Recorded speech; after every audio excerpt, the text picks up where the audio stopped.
Alright guys, welcome to my preview and predictions for WWE Payback, which takes place this Sunday from the Allstate Arena in Rosemont, Illinois. Now, before I get underway with the matches, if you think you can predict the outcome to the matches, then you can submit your predictions to the Smacktalks Prediction League using the link in the description, and those predictions will then be scored and added to the league table on Monday morning, so you can see just how well you did. So moving on to the matches, and first up we'll have the pre-show match, which now seems to be referred to as the Payback Kickoff instead of the pre-show, which it sounds a little odd, but we'll have Damien, Sandow and Sheamus going one-on-one in a match that I can only really see Sheamus winning. There's actually nothing on the line here, so technically it could go either way, but I'm expecting Sheamus to win this pretty quickly, even though I love Damien Sandow's character and I'd love to see WWE give him a push, but I just can't see it happening. So now that the pre-show is out of the way, we switch to the main card, and the first match is the Divas Championship match between AJ and Kaitlyn, which came about on Raw after Kaitlyn met her secret admirer, which turned out to be Big E Langston. However, it was then revealed that was just a joke, and it was actually AJ that was playing Kaitlyn by sending her the secret admirer messages. For me, I think this is the perfect time to give AJ the Divas Championship, which is why I'm going to predict an AJ win, as I think AJ being given the title is long overdue and that she really should have been given it a lot sooner. Up next we'll have another championship match that was made on Raw as Dean Ambrose defends the US Championship against Kane. I'm going for Ambrose to pick up the win here and successfully defend his title, as there's not much point in having him drop the title so soon after winning it, especially when he's still building the Shield up as an unstoppable force. As for how long Ambrose can go with the title, I think we'll see him hold it for quite a long time, as he's the one guy from all the recent roster additions that I can see going on to become a main event star and headline plenty of pay-per-views to come. This match against Kane will just be one of what I hope will be many title defences that serve as a trial run to see how he copes as a singles champion. Staying with the Shield, and we'll have Seth Rollins and Roman Reigns defending the Tag Team Championships against Daniel Bryan and Randy Orton, who are now being referred to as Team RK-No. Again, this match I see the Shield retain the titles to again put them over as a dominant force, but the more interesting point in this match is the combination of Randy Orton and Daniel Bryan. If you think back to the beginnings of Team Hell No, then I see this current storyline as being very similar in the way that WWE are teasing just how well both men will be able to work together.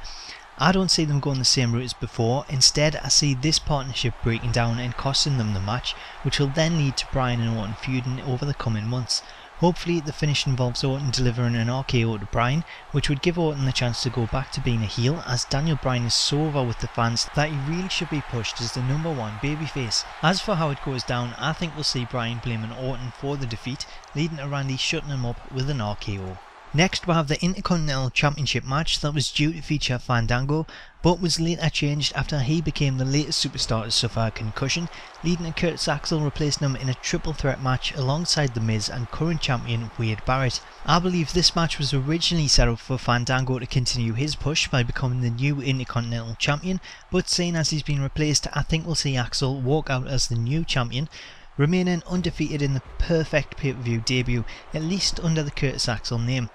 As for the other participants, Wade Barrett seems to be in a state of flux, whereby WWE don't know what to do with him. He lost the title to Miz previously before winning it straight back the next night, but even as champion he's consistently lost matches, which is kind of puzzling.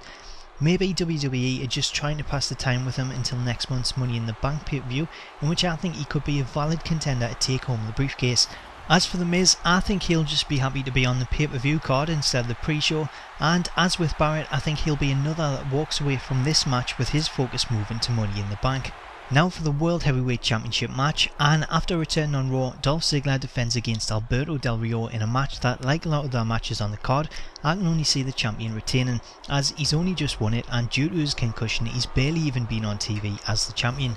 As for how this match goes down, it's anyone's guess, as they haven't really been able to build towards it while Ziggler's been at home recovering, but hopefully this will mark the end of Del Rio's title shots, as I think it's time to move on and give someone else a shot. So again, my prediction here sees a successful title defense from Ziggler. Two more matches left and we'll have the best in the world at what he does, Chris Jericho, and the best in the world, CM Punk, rekindling their feud from last year in a match that will see Punk make his return in his hometown.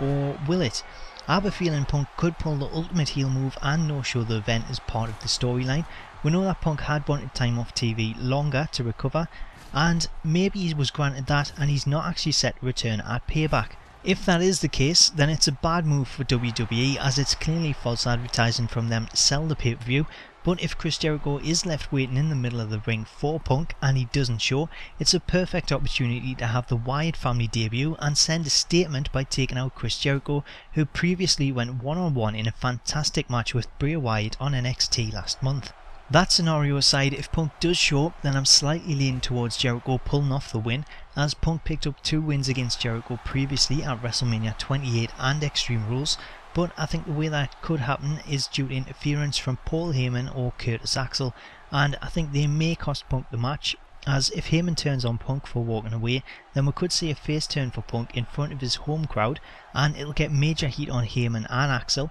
setting up a feud between the two, as Punk would be the ideal opponent to put Axel over. It could even lead to Punk and Jericho teaming up to take on Lesnar and Axel further down the line. Finally, we have the 3 stages of hell WWE Championship match between John Cena and Ryback, with the first 4 being a lumberjack match, the second a tables match, and the third, if it comes to it, an ambulance match. Like I said last month, I still don't see Cena dropping the title anytime soon, and I figure that WWE will still want to keep Ryback looking strong like they did last month by having the match end in a no contest, which kept the title on Cena, and it also demonstrated the destructive power of Ryback. Sticking with the same formula, I think the 3 stages of hell match has been brought in so Cena can defeat Ryback and retain the title, but at the same time it allows for Ryback to at least win 1 fall from the first 2, so it doesn't completely derail his push. I'm not sure what to expect for the finish to the match, but last year did see Cena defeat Kane in an ambulance match after he delivered an attitude adjustment to Kane off the top of the ambulance, so hopefully there's something similar planned this time around, but I'd expect to see a close final fall before Cena eventually picks up the victory. So that's it from me guys, these are just my opinions, but if you want to see just how well you can predict tomorrow's outcomes, submit your predictions to the Prediction League using the link in the description, and I'll post the results on the website on Monday morning. So have a go, it's just for fun, and most importantly, enjoy Payback.